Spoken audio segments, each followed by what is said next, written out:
Hello. I'm recording this time, not streaming. That doesn't happen until later today. It's about 9:45 in the morning, kind of early. Um, but I had to make this video. Well, I didn't have to do anything, but I felt like I should make this video uh, because I was wrong. I was wrong about Ukraine, the war in Ukraine.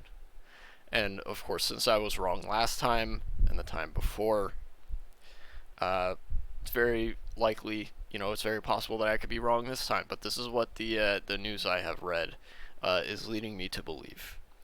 Um, so let me get right to it. I think that Ukraine is doomed to lose this war, obviously through no fault of their own. They've actually been doing a stellar job defending their territory given what they've been given by the West. And the problem at hand is actually the West. Um, they're eager to give military aid, which is great. Don't get me wrong.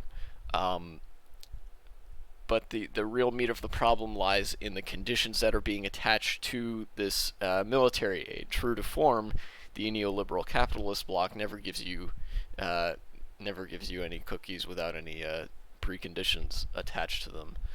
Um, they have said the West has made it a policy that Ukraine can only use this military aid, this foreign aid from the West, to fight Russia within Ukraine's own borders,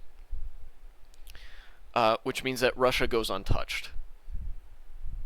That is as stupid as it sounds. Um, why would you sentence a country to fight a war without actually fighting on the other country's mainland? That seems counterintuitive.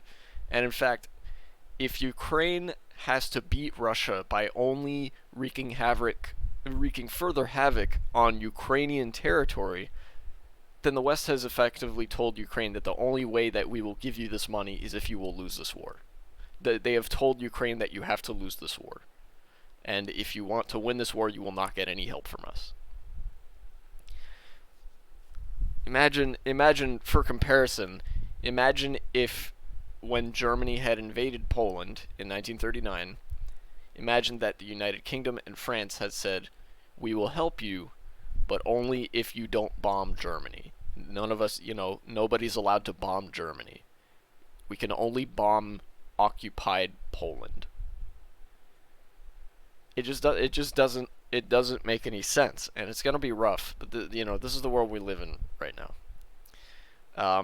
Of course, and if we actually want to avoid the future where Russia wins the war and fights to the last Ukrainian standing, in Putin's own words, then one of two things needs to happen. One of two very important conditions need to be met. Either, number one, the West needs to tell Ukraine that they can strike Russia proper for the war effort, cutting supply lines, striking strategic military targets, basically ruining the logistics of Russia. Or, second, some other countries need to join the war on the side of Ukraine. Putin has already said that he wants to meet the West on the field of battle or something like that. I'm gonna see real quick if I can find the article that I was reading where he said this, because he did say it. Let's see, live updates.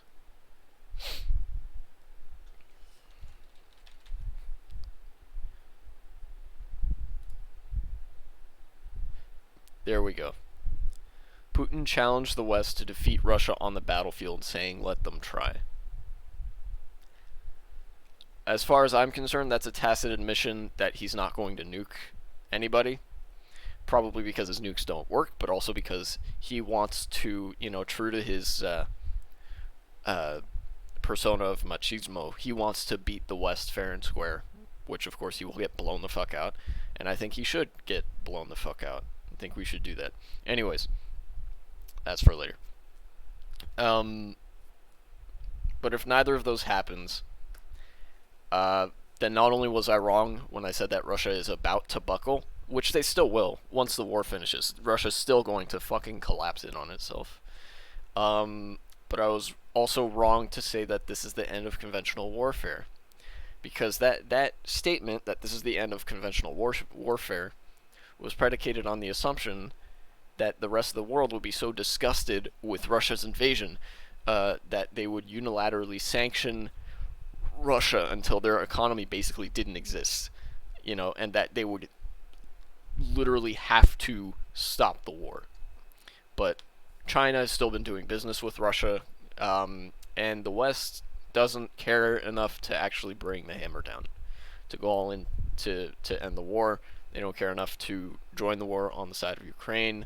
I know that, oh no, nuclear war. What the fuck are you guys afraid of? It's not like you guys don't have the technology to intercept a missile. And of course, the West definitely doesn't care about the massive food crisis facing the third world. There's not enough material benefit in this war. Um, there's not enough of an incentive for the West to end this war such that the West will end the war. So realistically, we're gonna get a third world war. So hopefully people are ready for that, or at least we're gonna get more militaristic Russian expansionism. Jesus Christ, I can't talk. Because the West is unwilling to put a stop to them with the means that are available at hand. Yeah, and by the means at hand, I mean conventional warfare, really. If NATO boots were on the ground, 300,000 NATO troops against 300,000 Russian troops, Russia will lose that easily. Especially since, we'll also have Ukraine, and they know the terrain, etc., etc. So that's my 2 cents. My new, updated 2 cents on the issue. And I apologize for being a downer, but in all fairness, both at home and abroad, there's not that much good news to go around lately. So, anyways, hope you found this informative. Hope you guys can see where I'm coming from at the very least, and I'll see you later today for the live stream.